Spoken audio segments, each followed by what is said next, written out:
こんばんは、新パイロットきよきよです。今回はフライトシムを始めるとき、誰もが絶対と言っていいほど悩むあの問題についてお話しします。それは結局ヨークとジョイスティックどっちがいいのっていう問題です。フライトシムを始めたビギナーさんも、そろそろ機材をアップデートしたいなと思っているユーザーも、一度はこの壁にぶつかりますよね。そこで今日はそれぞれのリアルな特徴、飛ばす機体による相性、ぶっちゃけどっちが買いなのか、このあたりを分かりやすくサクッとご紹介していきます。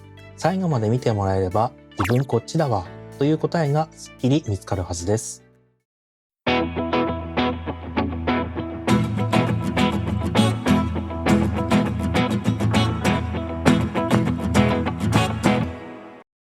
まずはあのハンドルみたいな形のヨークから。主にセスナなどの小型機やボーイング系の旅客機で使われているタイプですね。ヨークの一番の魅力は何といっても圧倒的な飛ばしている感です。特にこのジャンルでおすすめなのがハニカムアルファフライトコントロールライトですね。これ持ってみるとわかるんですが、質感がめちゃくちゃ高いんです。スイッチ類のパチパチ感も良く、セスナ172とかボーイング737を飛ばす時の没入感は、これがあるだけで別次元になります。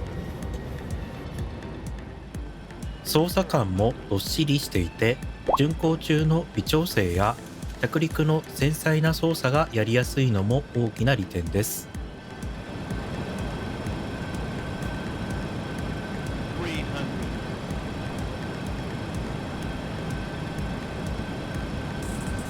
Glide slope.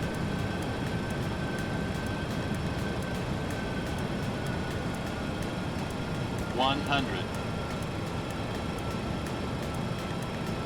50, 40, 30, 20, 10.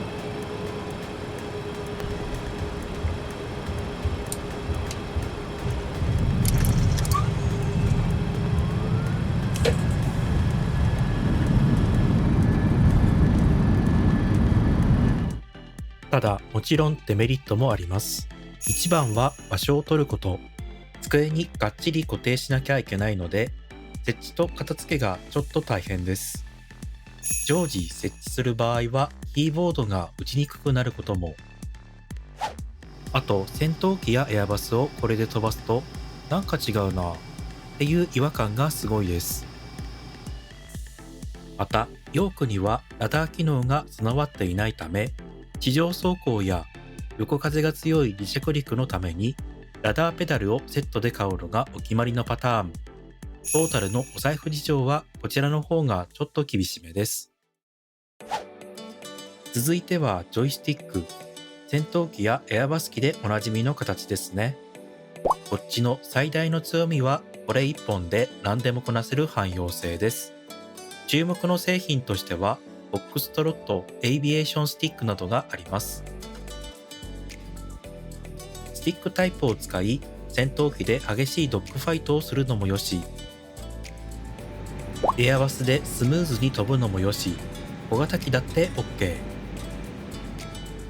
また、こちらにはひねって操作が可能なラダーペダルがついていることが多く、ペダルがなくても地上走行ができちゃいます。価格もリーズナブルなモデルが多いので、最初の1本としてめちゃくちゃ手に取りやすいんです。逆にデメリットは、ボーイング機などを飛ばす時の雰囲気が少し欠けること。大型機を両手で操縦している感を求めている人には、ちょっと物足りなく感じるかもしれません。また、着陸時は繊細な調整がヨークに比べると少し大変です。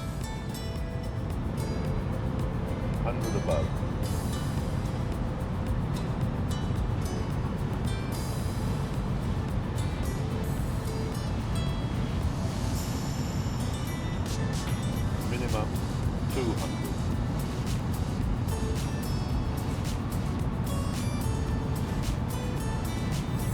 100. 50. 40, 30, 20. Retard. 10, 5.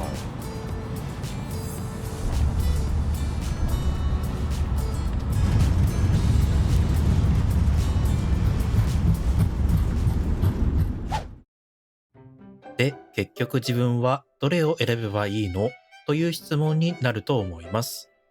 私からアドバイスできることは、飛ばしたい機体で考えてになります。ボーイング737や787、セスナをメインにリアルさを追求したいなら迷わずヨークです。ラダーペダルと一緒に購入すれば満足度が違うと思います。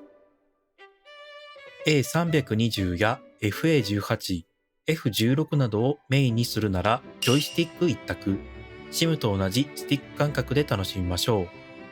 今日は旅客機、明日は戦闘機みたいに幅広く遊びたいならジョイスティックの方が無難で使い勝手がいいです。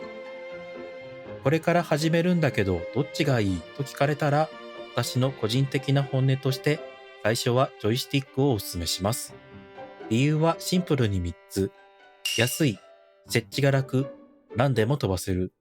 フライトシムが自分に合うかわからないうちに高いヨークを買うよりは、まずはスティックで空を飛ぶ楽しさを知るのが失敗しないコツです。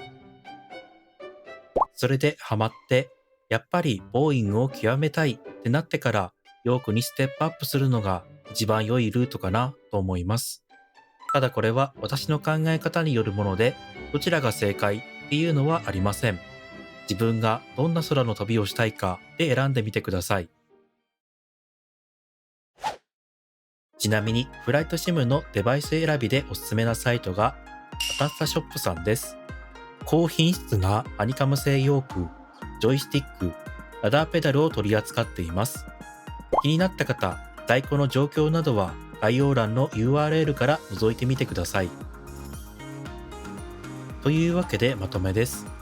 リアルな旅客機を体験したいならヨーク、コスパと汎用性で選ぶならジョイスティックをお勧めします。フライトシムはデバイスが揃うほどどんどん楽しくなっていきます。ぜひ自分にぴったりの相棒を見つけて大空へと飛び出しましょう。今回の動画が参考になったなら、ぜひ高評価、チャンネル登録をしていただけるととても嬉しいです。それではまた次回の動画でお会いしましょう。良いフライトを。